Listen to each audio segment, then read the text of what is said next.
بسم اللہ الرحمن الرحیم۔ رسول اللہ صلی اللہ علیہ وسلم کی جامع اور اہم نصیحتیں اور وصیتیں۔ حضرت ابو ہریرہ رضی اللہ عنہ سے مروی ہے کہ رسول اللہ صلی اللہ علیہ وسلم نے ایک دن ہم لوگوں کو مخاطب کرتے ہوئے فرمایا، کون ہے جو مجھ سے سیکھ لے یہ چند خاص باتیں، پھر وہ خود ان پر عمل کرے یا دوسرے عمل کرنے والوں کو بتائے۔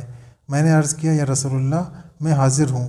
تو آپ نے میرا ہاتھ اپنے دستے مبارک میں لے لیا اور گن کر یہ 5 باتیں بتائیں۔ فرمایا، جو چیزیں اللہ نے حرام قرار دی ہیں ان سے بچو اور ان سے پورا پرہیز کرو۔ اگر تم نے ایسا کیا تو تم بہت بڑے عبادت گزار ہو، اور یہ عبادت نفلی عبادت کی کثرت سے افضل ہے۔ دوسری بات آپ نے یہ فرمائی کہ اللہ نے جو تمہاری قسمت میں لکھا ہے اس پر راضی اور مطمئن ہو جاؤ۔ اگر ایسا کرو گے تو تم بڑے بے نیاز اور دولت مند ہو جاؤ گے۔ اور تیسری بات یہ کہ اپنے پڑوسی کے ساتھ اچھا سلوک کرو۔ اگر ایسا کرو گے تو تم مومن کامل ہو جاؤ گے۔